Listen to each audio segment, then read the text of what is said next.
5-3, Headland. 5-3, Headland. Headland, 5-3. 5-3, the Redmont gang's working just south of shore. If you give them a couple of good blasts as you're approaching, please. Roger, will do.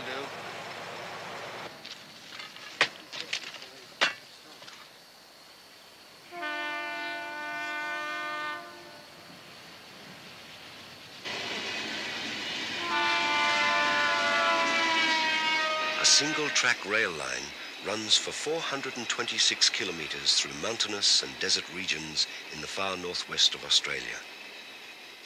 It is maintained by men like Jonci Todorovsky, a Yugoslav track labourer who has worked on this line for 11 years.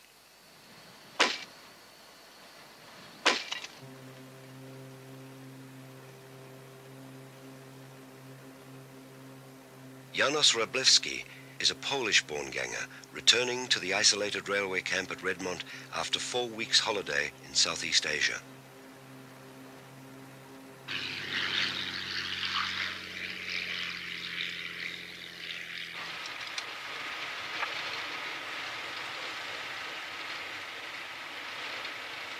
Headland Arnold 14, departed to 02.7.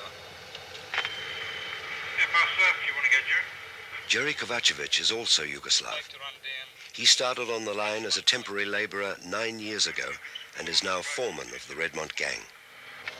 Yeah, roger, call him approach 274.2. There are a whole range of guys that come and live and work at Redmont. They must have one thing in common. They must like the kind of isolation that there is. It can be a fairly lonely life. There are people that stay for 5 to 10 years, other people that stay only 6 months.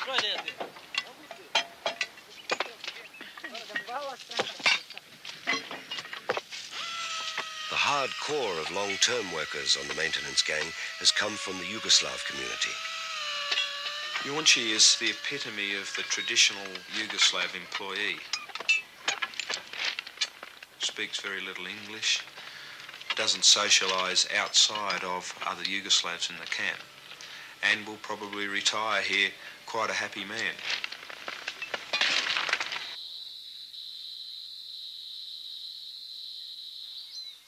The workers' camp at Redmont is like a tiny oasis in this northwest desert country, the only settlement along the 426 kilometres of railway track.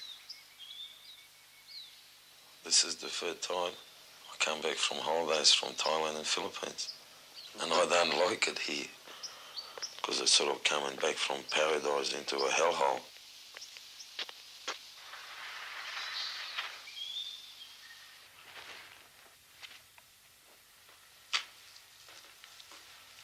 About a year and a half, 2 years ago, since I started travelling overseas, I go straight over, blow it all, come back on break. But I've got to get out of this joint.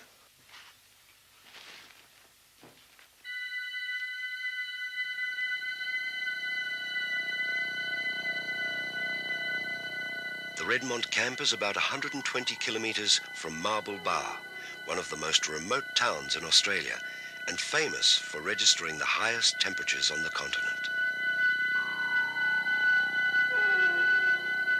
The line was built to carry iron ore mined at Mount Whaleback, a huge open-pit mine operated by the Mount Newman Mining Company.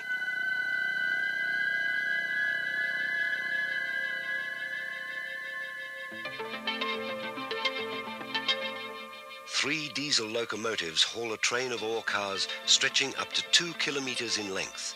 Each train carries 18,000 tonnes of ore, 10 times a day, 7 days a week, through to Port Hedland. The presence of this single mine has led to the transformation of Hedland from a minor port in an isolated region to a major industrial centre.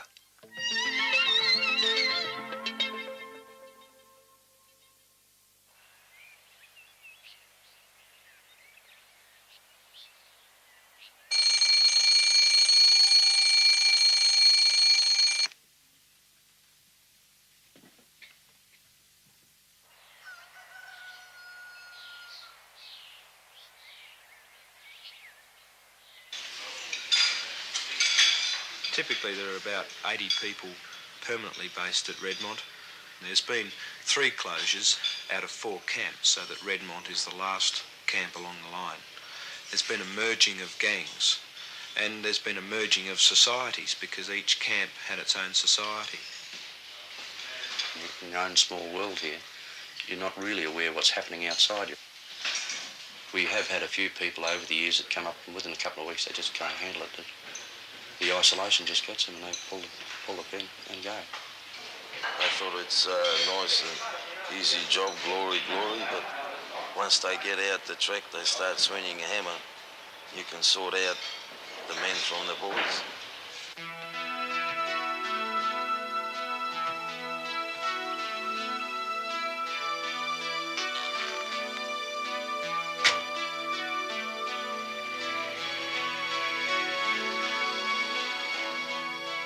When the line was beginning to be maintained, a certain work ethic was required to live out here in the isolation, and there has been a fairly long Yugoslav tradition here on the line.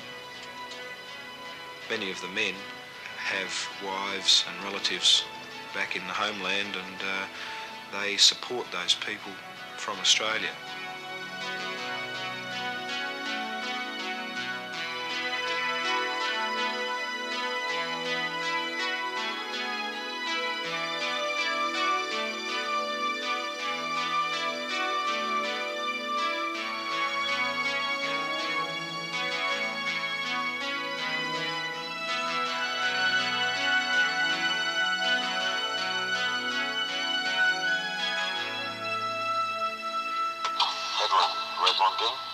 Redmont gang, go, Jim. Good morning, Alan. 171.5, I like to put men on track.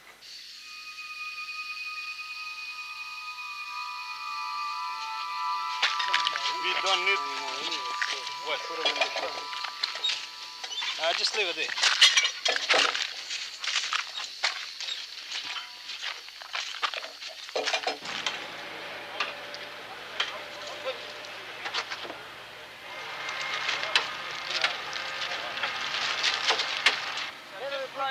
All the way from there anyway, put up.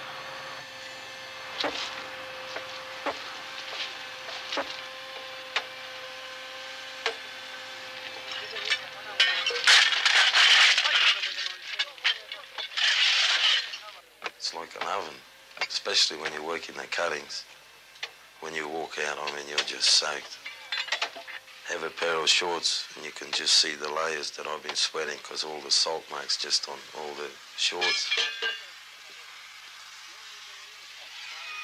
It is little consolation for the men to know that they carry on a great tradition.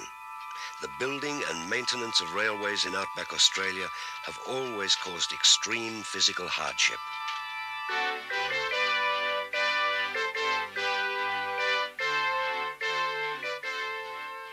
The 2 outstanding achievements in the history of Australian railways are the line built across the Nullarbor Plain from 1912 to 1917 and the line from Port Augusta to Alice Springs, completed in 1929.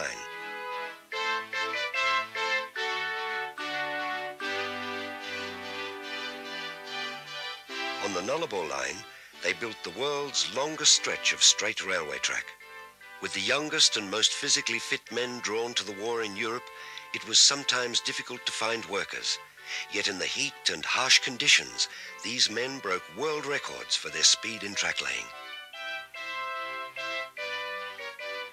Quarrying rock for ballast was one of the more demanding jobs. One of those still here to remember is Bill Crow. Well, I went there to work and I was put off the train at 8 o'clock at night and I lived in a tent. Oh God, I'll never forget it. Magpies and crows and goats used to come there and pinch a bit of fruit and all that. Anyhow, I was sent down in the pit. Oh, it was terrible. The blazing sun pelting down in this great big heap of gravel with big rocks and stones of all sizes and shapes, and we had to shovel it into trucks. It was fairly hot in the Nullarbor. Instead of having a mouthful of water, they'd drink a big pannikin full, you know, and then they'd be sick, make them vomit, make them weak, give them diarrhea. As a boy, Mick Williams worked as a water joey, carrying water to the thirsty men. The usual, the old hands They go and have just a sip and rinse their mouth out, and that was it. About a half hour or so, three-quarter of an hour later, they'd come back and have another one. And these other guys are strangers, new chums, they come in and have a full pannikin full. No good to them. Oh, terrible. Sometimes it'd be 122 degrees. Once it went up to 124 for a full week. And they could hardly work because they had to use cloth to pick up the tools. They were like fire. Baby Nora Bija is the daughter of an Afghan camel driver who worked on the Port Augusta to Alice Springs line, eventually to be known as the Gang, in honour of these men.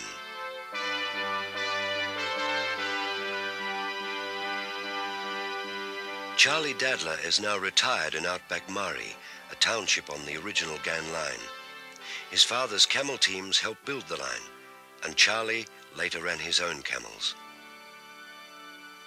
When I started working first, driving camels, and that I was only getting £1 a week, supposed to have been getting £1 a week, we got nothing a week. My father came from Karachi, he said he did anyway. Where's that, in Pakistan somewhere, isn't it? And I don't know what year it was, in 1880s or 1890s, somewhere like that. They brought him out to drive the camels. It was very hard work. You had to load them up every morning and unload them every night. The same thing every day.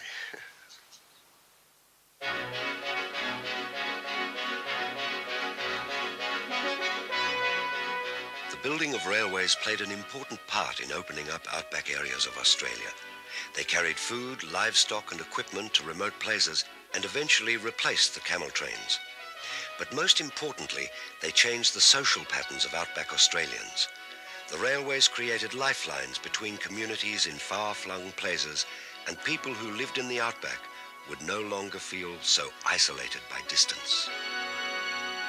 They got off the train at Cook to have a look around, and all they could see out of there was nothing, you know. So this Yank said to his mates, I've heard the Aussies talk a lot about sweet, but this is the first time I've ever seen it.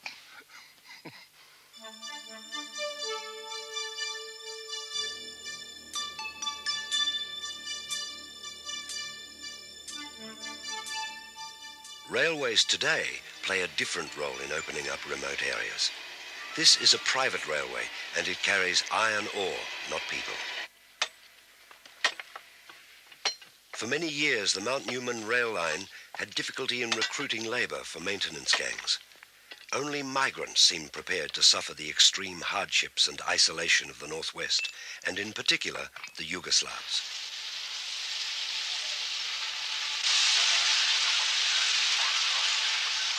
I came here about 9 years ago, track labourer. I did that for about 6-7 months. Every night when I go back to my room, I just look at my hands, you know, all blisters and all that. And what I said to myself, well, you know, if I think I'm going to stay here longer, you know, I'm going to get better job than what I'm doing now. When I started, I thought I'm going to stay for about 2-3 months until I make a few quid, and I'll go back to city, and still here. Russell Hebard, my old Jerry. I was born in Yugoslavia, and 1972 came to Perth. I started work in the factory. Couldn't say a word of English. It was very hard. The second day, I just picked my shirt up and was walking off, you know. And the boss was chasing me, you know. I just told him I'm going home, you know. Yeah, Roger, Russell, I'll see you when you get in.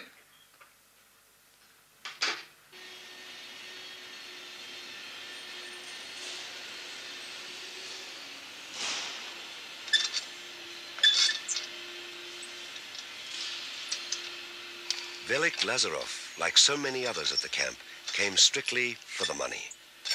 Velik's a recent addition to the camp, relatively recent. He constantly wants to learn, and being young has a tremendous amount of energy. Velik had worked as a labourer on the track maintenance gang for 2 years, but became dissatisfied with the monotony of the work. Although he still works on the line, his ambition led him to ask for some mechanical experience in the workshop.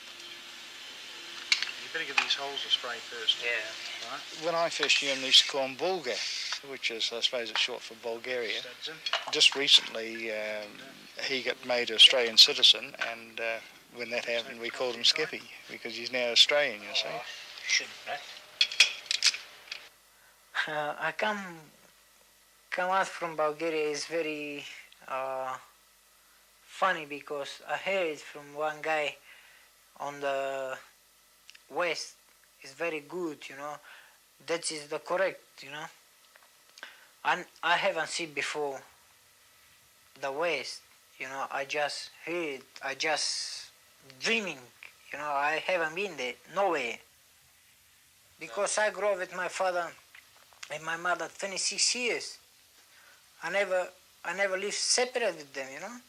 We building all the wife together, you know.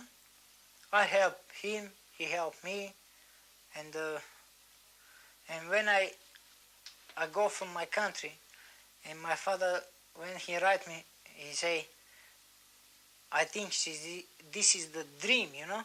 He never believed. When I give call from Austria, he say, I can't believe it that, you know. And he say, you have to go back to Bulgaria, you know. I say, yes, I come, you know. And because I scared to go back to my country, I say, yes, I come back, no worries. You don't worry for that, you know. And when I come up here and I give call again, and he say, Jesus Christ, where you go, you know? Because Australia is too far away from Europe, you know.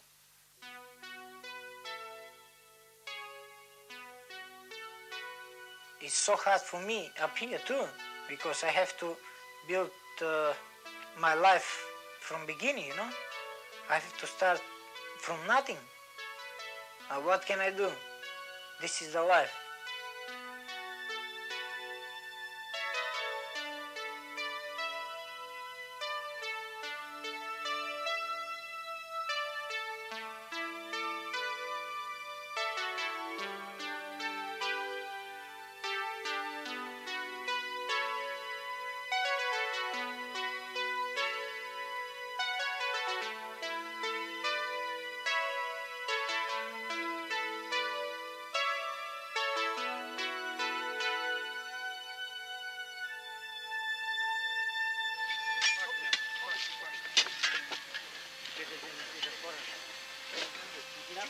Save up enough dough and just piss off from me.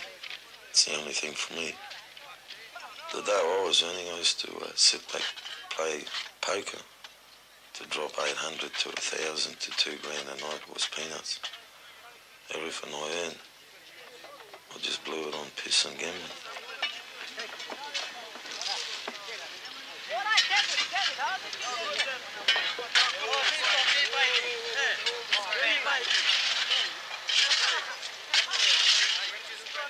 Some of the blokes that are still sort of around, like say Booger for example, saves every little cracker. He's only been 2.5 years, he's fairly close to already paid his house off. So there's blokes like him that are fairly smart. They sit here for 3-4 years. They don't gamble, they don't drink. But sort of, you know, you've got to do it. Me, I've lived before, thought I'd live here, and it's just money comes, money blows. I was born in Poland, come out here 59. I used to go at my grandmother's place where I lived. Oh, I could go there to Poland today and pick the same flat, but with parents and everyone were there, the street, the park, go and see my aunties, still sort of remember them.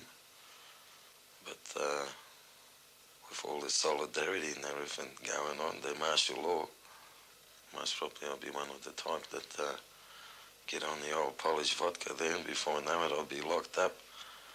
I'd be doing 6 or 60 years in the bloody salt mines in Russia. No one would see me again.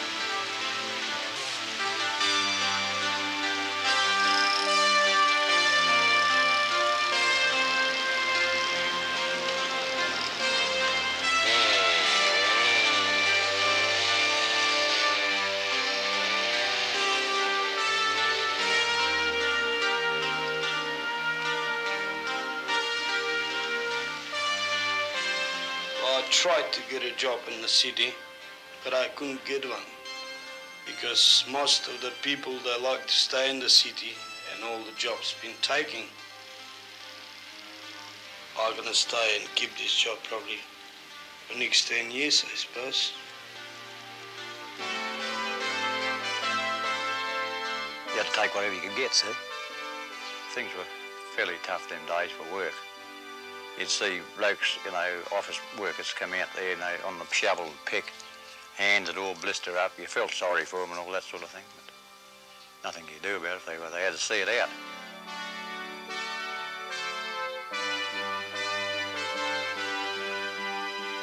Some of these fellas were broken down doctors, they were broken down editors of papers and things like that.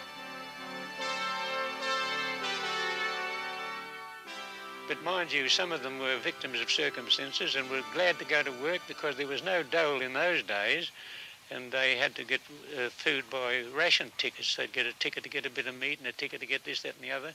But that didn't happen to those out in the fettling jobs. Trouble is, a lot of them got out there and they got that heavily in debt that they just couldn't leave it. They were there for years and years. See, they didn't have any trade, and just working on the railways was something that anybody could do, really. And they had their own cottages, and they had their own bedrooms, they had a cook who cooked their meals for them, and they got their full pay every payday. They saved up a lot, and what they really wanted to do, after 2 or 3 years, they went back to where they came from.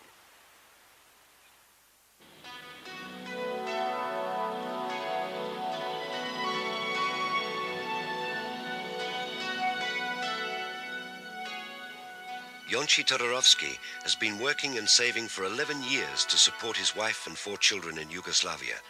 He would like to go back, but fears he could not get such a well-paid job at home. He has not seen his family for 4 years. Kako ne bude teško je bez familije, ali pred 5 godina dalo formu da je povlečem, da donesem familijata ovdje. Ali dецата ми беа големи, od 16 години. И Австралија не и примаше, не ми дозволе, само за жената ми дозволеш, па жената ја што ќе правиме тука и децата во Југославија.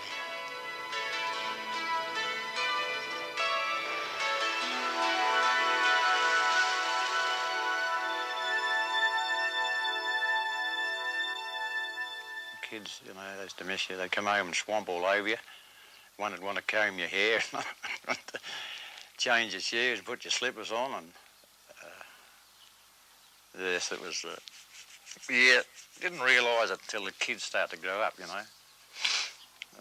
I think that's what upset my wife, you know. She took to the sherry flagging.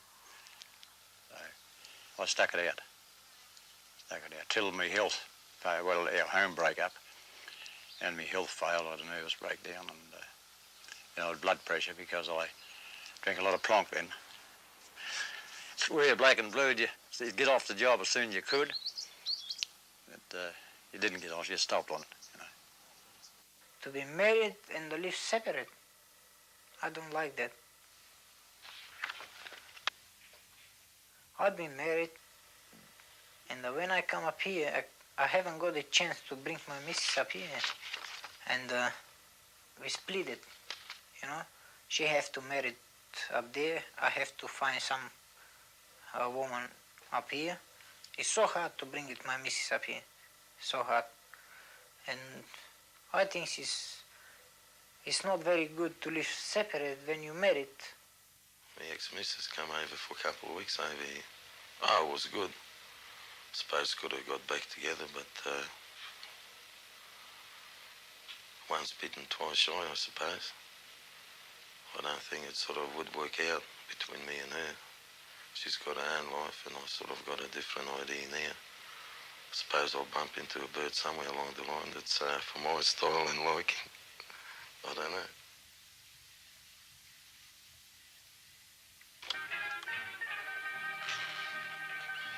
I've been here so long, and I said to myself, well, this doesn't lead to nowhere, you know, I better settle down. So I got married back home. But it's very hard because she has to stay at Headland and I got to come back here at Redmont.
social life over here is not much good. We can go every second weekend, fly back Monday morning, and really you can't sort of get yourself a girlfriend or anything because you're 2 weeks here, and it's very, very hard socialising.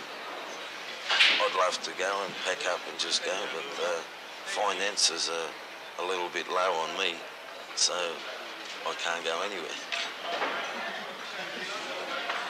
Cheers, mate. Hang on. I like to be in the city if I can get the job, because in the city you can have good time, not like here, just from work you go in bed, from bed work, that's all you do. To live in isolation, as we call it, you've got to be a pretty level-headed sort of guy, a person that doesn't fret easy or get upset easy, and that's got to be able to handle boredom. The job does get pretty repetitious, but it's not so much that, it's when you finish work at the end of the day, because you're not in Port Hedland or Newman or Abe Town, you haven't got the other avenues. You're locked into the wet canteen or the video room or the TV. To begin serving an 18-month prison sentence for income tax evasion. We have had a few in years gone by who've finished up nearly having a nervous breakdown because they've come in, they've wanted to save that money, although they hated the place. Because of the isolation, they couldn't hack it, and eventually it got them down mentally. Nobody finished up in the funny farm, but you could see it happening with the guys over a period of time. Two, for failing to pay taxes on... Because they've been living in isolation, they tend to lose communication with the outside world. When they do go to Perth or wherever, they feel out of place because they've sort of lost track of the normal type day-to-day conversation, and they've lost that art of communication.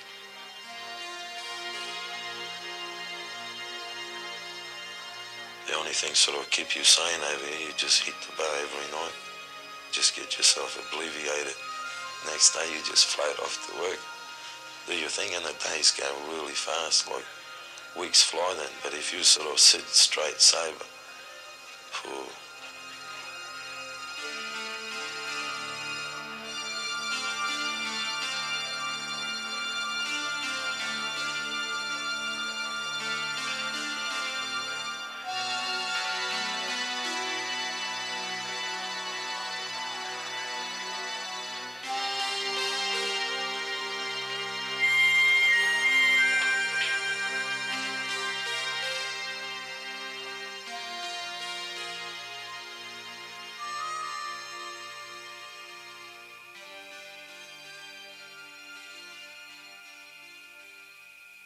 It'd be a nice day and a nice evening, and we'd decide that we'd have a dance.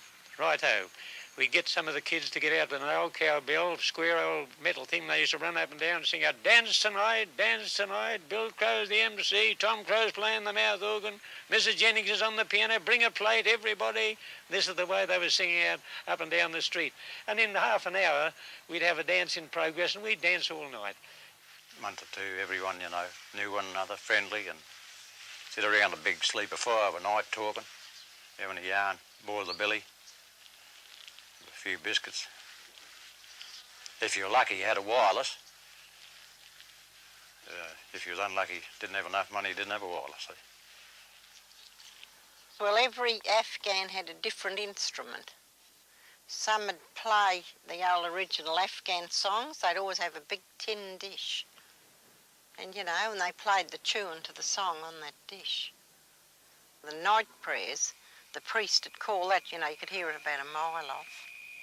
That was very, good to listen to every night.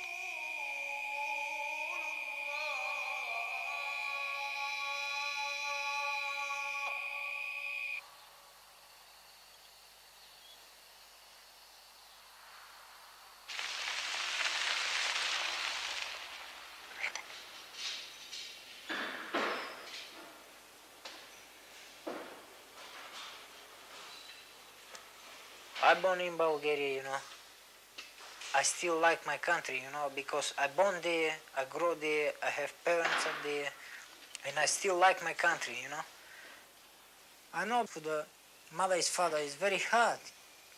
We can't see each other anymore, When I ring up to the telephone, I can't talking with them. When I grab the phone, and then straight away start to cry.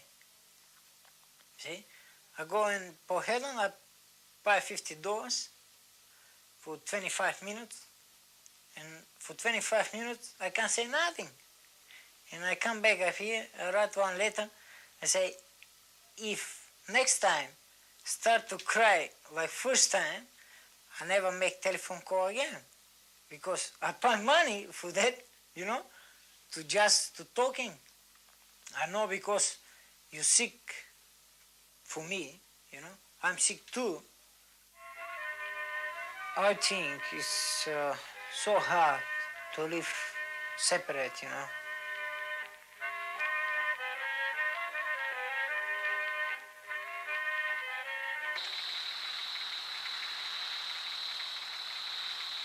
Hedland RL 43. RL 43, Hedland. Yeah, we would like to get on track at 202.7 and run south, please. Let me know when you're departing.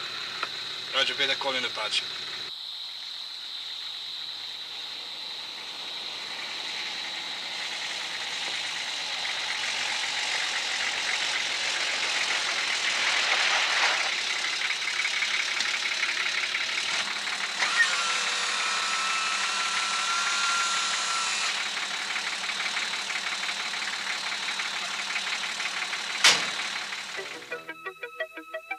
The 426 kilometres of rail between Mount Newman and Port Hedland is a continuous welded track. The constant pounding of the loaded ore cars creates brutal forces on the rail, and the extremes of heat and cold can cause the steel to snap. Each day, the Redmont gang has to check the line for 100 kilometres in each direction from the camp, for any cracks or damage to the track could cause a derailment.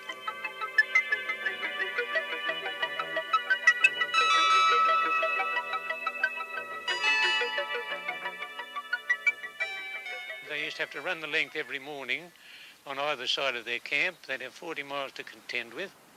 Due to the extensive heat in the daytime, the rails used to get hot, and the navvies used to say that the line spoke to them. It used to crack and move. It used to move as much as 7 inches to the east or the west. Oh, well, if the settlers didn't do their job, the trains wouldn't be running because some rails break, you know, the rails themselves. Cold weather, they break a lot in the cold weather, real cold weather. The steel rails snap like, just snap.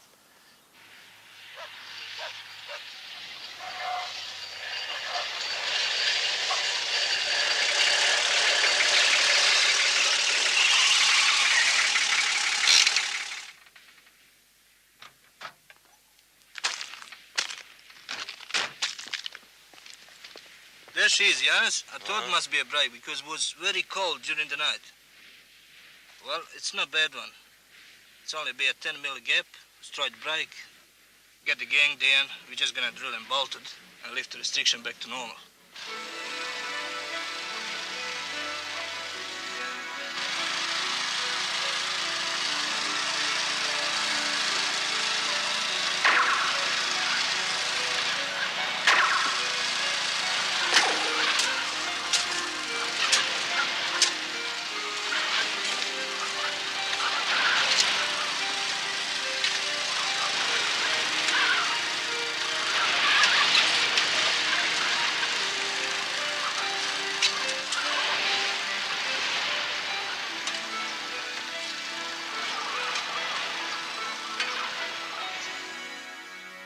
A lot of the camps had a lot of people in them that were wanted by police, and they used to come out into these isolated areas to get away. But the policeman at Tarcoola told me one day that he knew every crim that was out on the trans line.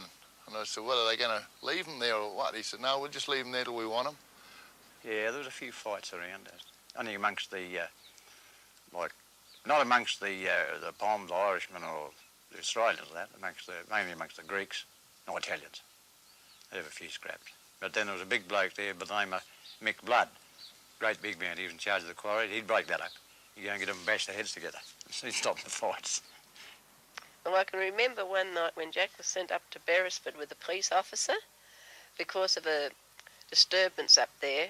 where the ganger had already shot 2 of the fettlers and was on a real bad, went berserk and was really bad. This man was inside the cottages, but they just walked straight in. I suppose he expected them, and they took the rifle off him and expected the 2 bodies that he shot, and they had to convey those bodies back to Port Augusta.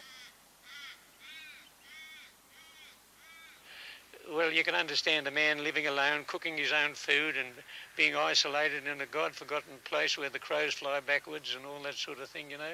It's a terrible, trying time. Their life wasn't happy.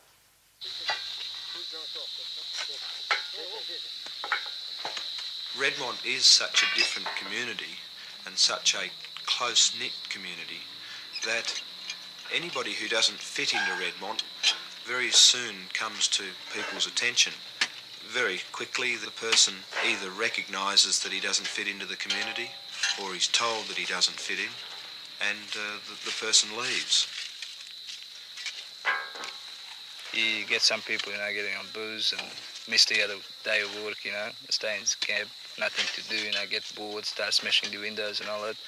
When the other workmates get back to Redmont and get argue with them and all that, and that's where it starts. We told the guys if they want to fight, as long as they get out of the boundary list of the company's sort of premises, and they can go for their life. And then the ones that wins, or the best one wins, they come back and tell us where the body is, and we can't pick them up. So that seems to be worked fairly well and keeps the guys under control. People tend to congregate, and the Yugoslavs in particular have got together in their own group, and they've been a very close-knit little community within Redmont.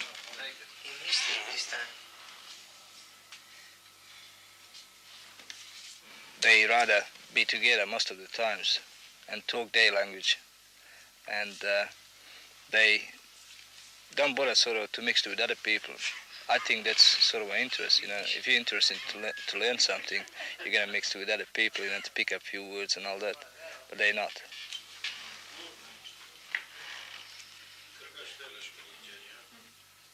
For example, Yonti and Costa, well, they've been much longer here in Australia than myself, and I've been working with them quite a few years, and what I thought of them, they not really interesting about the language at all, you know.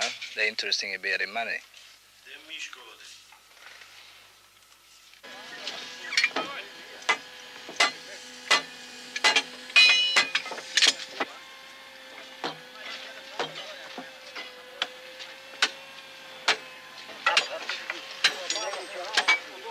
Redmont gang, before I come in, every single fellow there was a Yugoslav. We used to re-rail and do things with them, like together as 2 gangs. They'd be all talking Yugoslav, and we'd be all talking English, and there was a big communication breakdown. Like they'd be telling all the blokes, do this, and they'd be saying in Yugoslav. And we'd be saying to blokes, do this and do this in English. Like you got that bald-headed Todorowski on the job, tell him do this and do that, and he looks around. He can't understand. But he's a top worker, he's the #1 worker. But he looks at the other blokes, and the other blokes that understand, they got to explain to him in Yugoslav.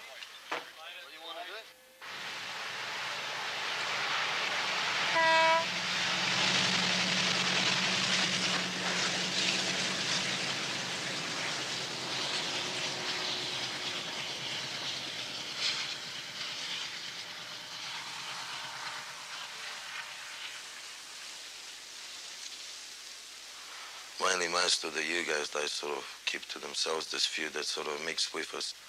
The other ones, they just want to sit and they just talk Yugoslav, nothing else. Costa and Yonche, they've been 17 or 18 years this country. I don't think can learn this language forever.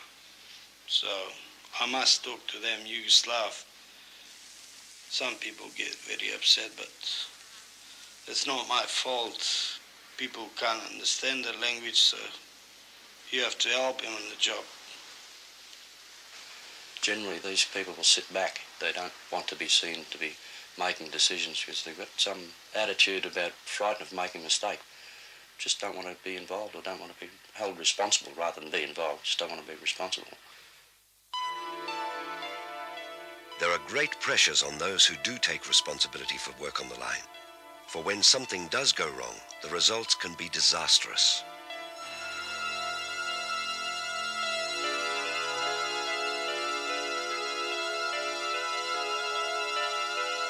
My first week, actually, I got woken up at 3 o'clock in the morning with a phone call from train control to say they want all your bulldozers, etc., down at the 30 kilometres. They had a major derailment.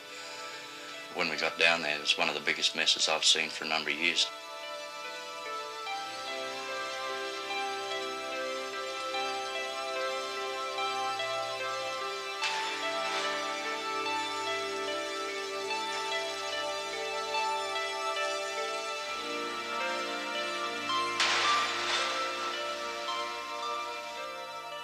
Ivan Ruich was a foreman on the line at the time of a derailment back in 1975. A memorial was erected by friends in the grounds of Redmont camp. What he did, he left the responsibility to the ganger to finish off the job, and apparently he didn't do it properly, and which caused the derailment. So, as he was good work and all that, and very honest person, he couldn't stand, to wait for the boss here and tell him, what's happened. And what happened in the morning, everybody heard, a big explosion. Apparently what he did, took one box of explosive and all that, set it and blew himself up. And, we tried to find him, it was very hard.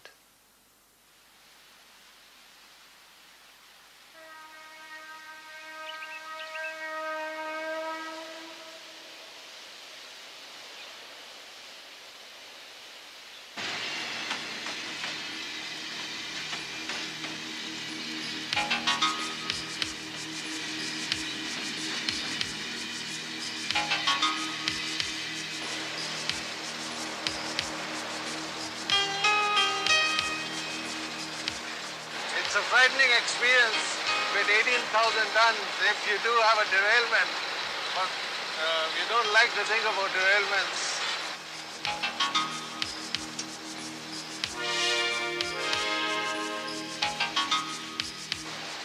In this job, one person relies on another.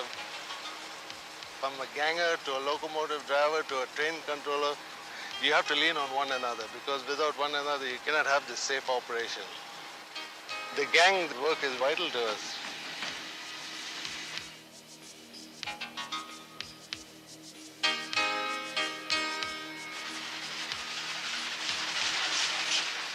The drivers were all very, very considerate towards the navvies, and if they found a bump along the road, well, I did. If ever I found a bump along the road, I thought there was a cracked rail or something of that nature, I'd throw a little piece of coal and I'd wrap a train order around it and throw it off and say, there's a bump in the road at the 878 or wherever it happened to be the mileage, 4 telegraph poles away, east or west.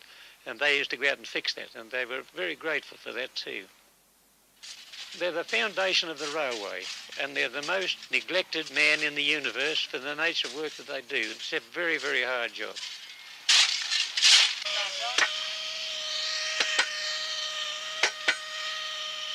Up until about 5 years ago, the process of maintenance here was continual.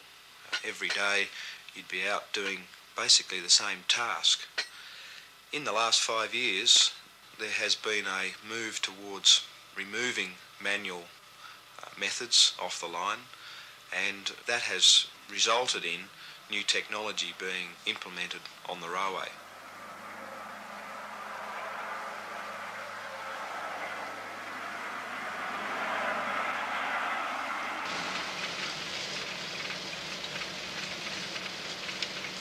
Well, Bill, what sort of defects you recorded so far?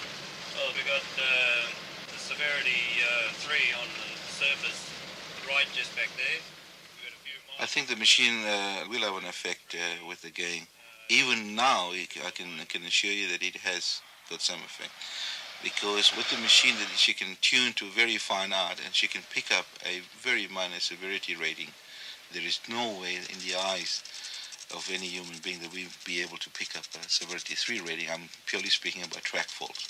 But with the recorder, yes, we can.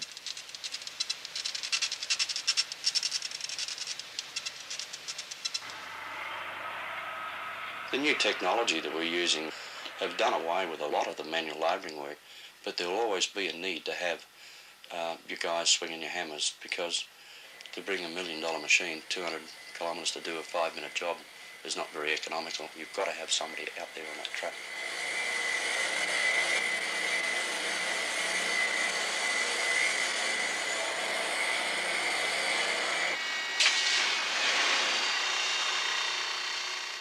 The type of work is changing, and so we're demanding that the people that are employed have some background in mechanised skill. There are very few left on the railway now that actually need brute strength to do work, but essentially we're looking for a more skilled kind of person.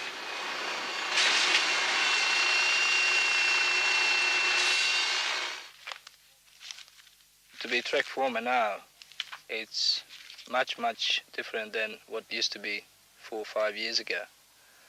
Today, most of my job is involved in the paperwork. In the past, we had 4 line camps, and very shortly we're going to end up with 1, which is Redmont. And I believe if the company going to reduce the manning, I wouldn't be surprised if Redmont goes in the next few years.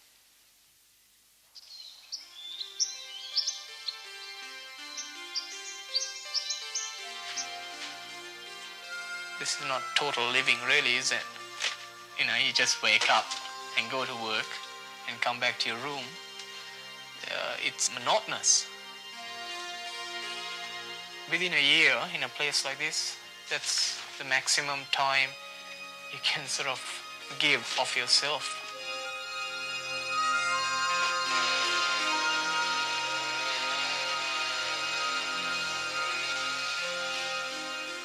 It's not really a life for a single bloke, really. Actually, all you're doing is you're just wasting time and wasting years. These days I like to do a lot of things, but eventually, just as long as I've got a house, something super nice around Perth or Sydney, somewhere near a beach, a few kids running around, top misses. But on the other hand, I might turn around, go to the Philippines, buy myself a bar. See, I'm sort of up and down. I've still got a few years. I might as well try out. I'll go back to, I suppose.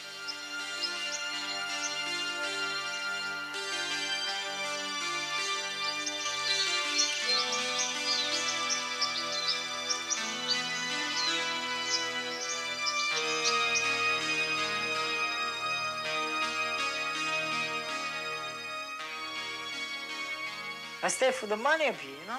I'm not saying bloody for nothing. I want to buy my house off and save a little bit money. I want to bring my father, my mother up here, you know. I want, when they come, I want to show them what I'm doing for that time, you know. And when my father, my mother up here, to be happy. I have to stay up here because I have to make something for future, you know. No,